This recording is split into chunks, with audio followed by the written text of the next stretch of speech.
CCTV 화면입니다. 보시면 한 남성이 급히 어디론가 뛰어가는데요.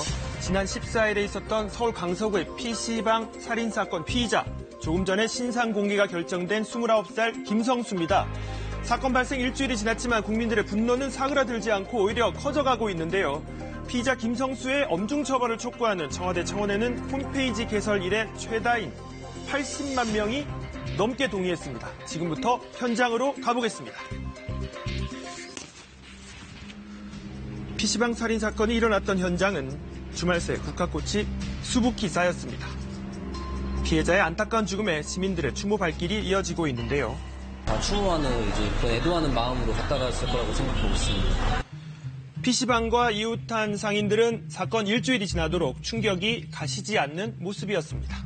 너무 안 됐지. 우리 아들 딱 또래인데 상상도 못한 일이잖아요. 그런 일이 다니. 끔찍한 사건이 일어난 건 지난 14일 이른 아침이었습니다. PC방이 있는 상가를 향해 한 남성이 급히 뛰어가는 모습이 CCTV에 포착됐는데요. 그리고 얼마 뒤 인근 119에 신고 전화가 연이어 접수됐습니다. 차가 2대가 나갔는데요. 처음 신고받았던 구급차의 출동 내용은 알바생이 다쳤다고만 보낸 내용이었고 저희는 사람이 찔렸다고 신고가 들어왔었던 내용이었어요. 신고를 받고 출동한 현장, 건물 지하 에스컬레이터 옆에 있는 CCTV 속을 뛰어가던 29살 김성수가 경찰에 붙잡혀 있었고 바닥에는 또 다른 남성이 쓰러져 있었습니다. 경찰관이 가해자를 제압해서 다른 곳으로 이동 조치하고 있는 상황이었고요. 환자분만 케어했죠. 머리 쪽으로 외상이 있었던 걸로 추정이 되는데 그쪽에 출혈량이 너무 많아서 정확한 외상 위치를 저희가 파악은 못하고 지혈만 일단 하고 있는 상황이었어요. 지혈을 하며 급히 병원으로 옮겼지만 피해 남성은 끝내 숨을 거두고 말았습니다. 피해자를 치료했던 담당 의사는 자신의 SNS 통해 이렇게 당시 피해자의 상태가 얼마나 위중하고 처참했는지 밝히기도 했습니다. 대체 어떤 일이 있었기에 얼마나 원한이 깊었기에 이런 참혹한 사건이 일어난 걸까? 사건 이틀 뒤 살인 혐의로 구속된 피의자 김성수가 밝힌 범행 동기는 불친절해서 홧김에 그랬다고 말한 것으로 알려졌습니다. 피해 아르바이트생을 오랫동안 봐왔던 손님들은 그럴 리가 없다며 입을 모으고 있는데요. 진짜 절대 안 해요. 커피나 이런 건 절대로 이게 뭐 시켜야 이렇게 주거나 하잖아요. 직접적으로 주실 수 있을까 하면 그냥 바로 주시고 진짜 착한 분이셨어요. 원래 허벅지심을 넘어서는 원래 원활관계는 허벅지를 잘못했다고 그냥 할 수 있는데 진짜 그럴 분이 아니고 짜증났다고 티내거나 이런 분이 절대 없어요. 경찰에 따르면 사건 당일 피의자 김성수는 동생과 함께 PC방을 찾았는데요. 이들은 아르바이트생이었던 피해자에게 서비스 불친절을 이유로 환불을 요구하면서 실랑이를 벌였고 이 일로 경찰까지 한 차례 출동했습니다. 1차 신고를 받고 현장에 저희 직원들이 나갔을 때는요. 격렬하게 싸우고 있었던 사안이 아니고요. 피의자하고 동생하고 PC방에서 불친절하다는 이유로 단순히 말싸움 중이었습니다. PC방으로 출동한 경찰은 김 씨와 동생에게 귀가 조치를 하면서 상황을 마무리시켰는데요. 하지만 김 씨는 경찰이 떠난 뒤 집에서 흉기를 챙겨와 피해자를 향해 휘둘렀습니다.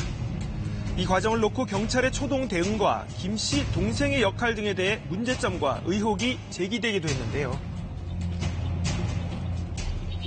한 사람이었으면 도망칠 수도 있었고 반격을 쓸 수도 있었지 않을까 생각하고 아무래도 2명이었기 때문에 이렇게 무차하게 당한 거 아닐까 하고 생각하고 있습니다. 이제 CCTV 영상이나 목격자, 피의자 진술 또 여러 가지 상황을 종합할 때 피의자 동생을 공범으로 목이 없다라고 이제 판단을 했습니다만은 의혹이 제기된 부분에 대해서는 이제 관련자를 추가 조사하고 또 영상 분석도 좀 더 세밀히 해서 공범 여부도 면밀히 좀 살펴보고 있는 그런 과정이고요. 여기에 피의자 김성수가 우울증을 앓았다고 경찰에 진술하면서 우울증약 복용 진단서를 제출한 것이 알려지면서 여론은 들끓기 시작했습니다. 청와대 국민청원에는 심신미약에 따른 감형을 반대하는 청원이 올라왔고 80만 명이 넘는 사람들의 동의를 받고 있습니다. 청와대 청원 가운데 역대 최다 동의를 얻은 겁니다. 잡을 정도면 차라리 중심병원에 있어야지. 본인이 체력이 다 사고 사고 나면 그렇게 나오더라고. 대부분 정신적인 문제가 있다고 그러고.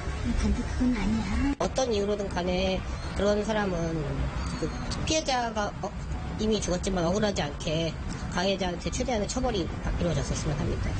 전문가들은 흉기를 준비한 점 등을 볼 때 우발적 범행으로 볼 수 없어 심신미약 주장이 받아들여질지 여부에 대해선 지켜봐야 한다고 설명합니다. 최근에 성실히 사는 사람을 대상으로 이런 말도 안 되는 그 죽음에 이르는 사건들이 발생하고 있는데요.